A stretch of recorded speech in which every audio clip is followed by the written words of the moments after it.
Through all the controversy, threats and noise surrounding the Trump-Russia investigation, one person has been conspicuously silent: Special Counsel Robert Mueller.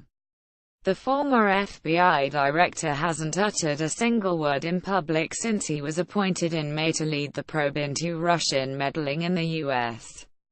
election, despite increasingly combative attacks by Republicans and their allies on the FBI, the Justice Department, and the integrity of his probe. It's an intentional strategy meant to convey the investigation's credibility and seriousness in an age of 24-hour noise, amplified by cable news shows and Twitter, according to current and former U.S. officials who know Mueller personally or who have followed his work. Instead of press conferences, Mueller has spoken loudly through a series of indictments and plea deals related to various Trump associates. Mueller's approach is unconventional, both in the current political climate and compared with former FBI Director James Comey or previous high-profile public prosecutors like Kenneth Starr, who investigated President Bill Clinton. The vacuum created by Mueller's silence has been filled by GOP critics and conservative media, charging the investigation is tainted with bias against President Donald Trump. Several House Republicans have called for Mueller to resign, with Matt Gaetz of Florida going to the House floor last week to accuse him of fishing in the never-Trump aquarium, in choosing prosecutors and FBI agents for his team.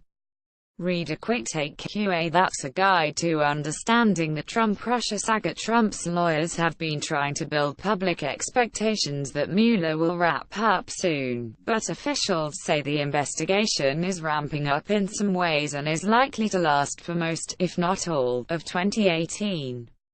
Areas where the inquiry is accelerating include a close examination of the activities of Trump's son Donald Jr. and son-in-law Jared Kushner, said two U.S.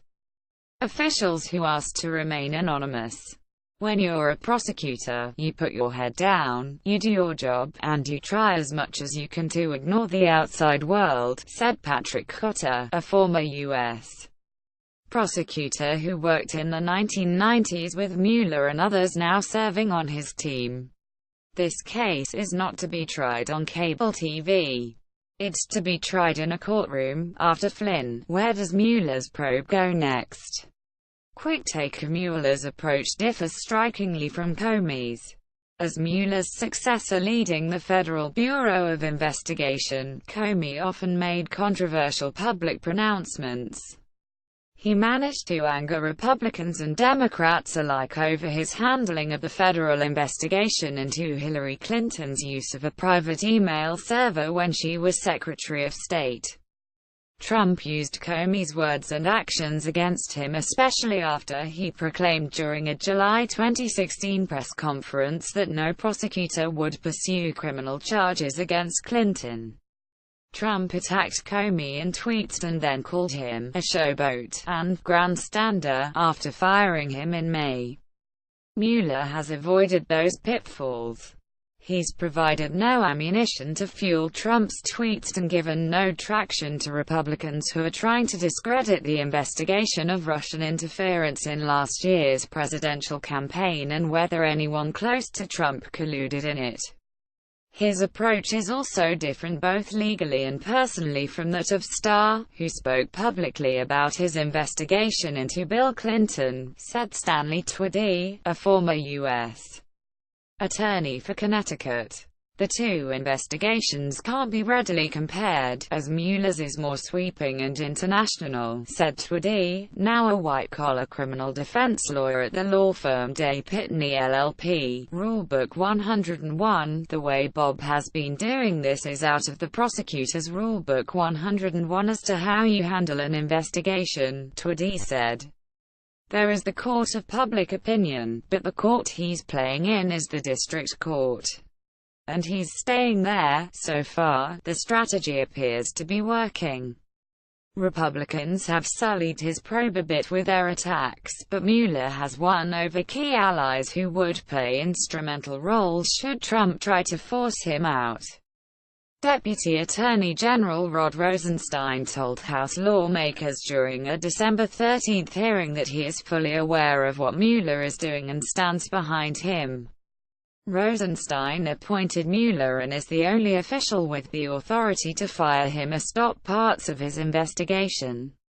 Read more: what might happen if Trump orders Mueller fired. Senator Chuck Grassley of Iowa, the Republican chairman of the Senate Judiciary Committee, and Senate Majority Whip John Cornyn said in interviews this week that they support Mueller and would oppose efforts to remove him.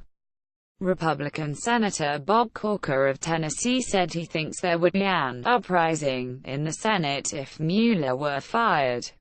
That would be beyond the pale. Corker said, Mueller's lack of public comment shouldn't be confused with a failure to communicate, said Cotter, who now heads the white-collar criminal defense practice at the law firm Greensfelder, Hemke Gale, P.C. in Chicago. Mueller is speaking through legal proceedings, Cotter said. He's communicating. He's sending messages. Cotter said, I don't think his intent is to send a message to the public. It's to send a message to the people in the investigation, and that's what he cares about. Indictments, plea deals. Date: Mueller has indicted Trump's former campaign chairman Paul Manafort and another campaign aide, Rick Gates. The special counsel also secured a guilty plea and cooperation agreement from Trump's former national security advisor Michael Flynn for lying to FBI agents about his contacts with Russians. A low-level foreign policy advisor to the campaign also pleaded guilty to lying to investigators and agreed to cooperate. Mueller also has kept up a steady back-and forth with Trump's lawyers, who have refrained from taking any punches at Mueller.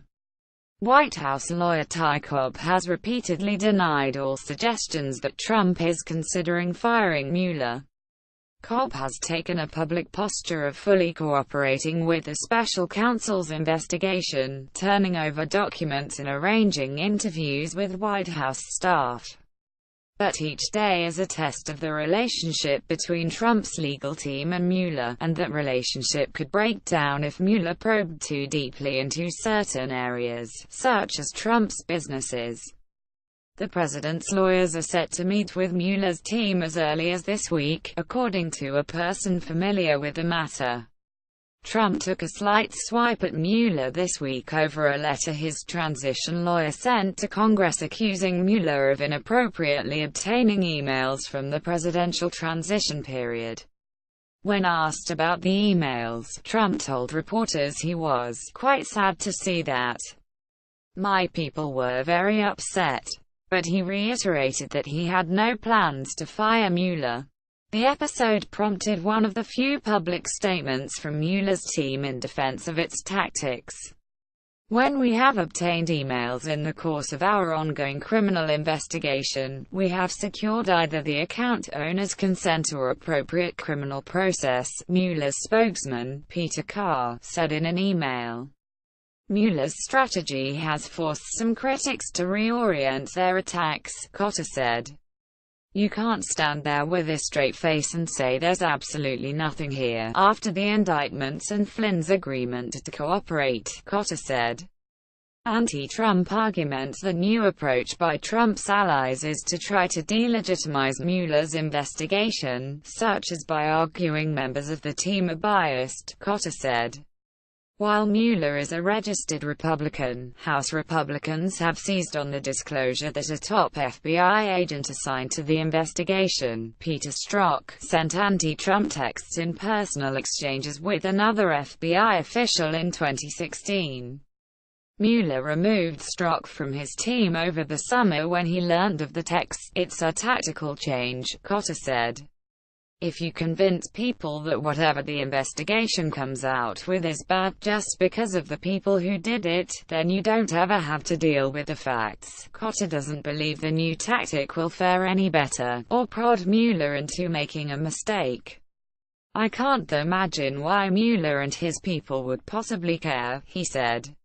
The bias in law enforcement is always in favor of law enforcement. They don't like criminals, with assistance by Billy House.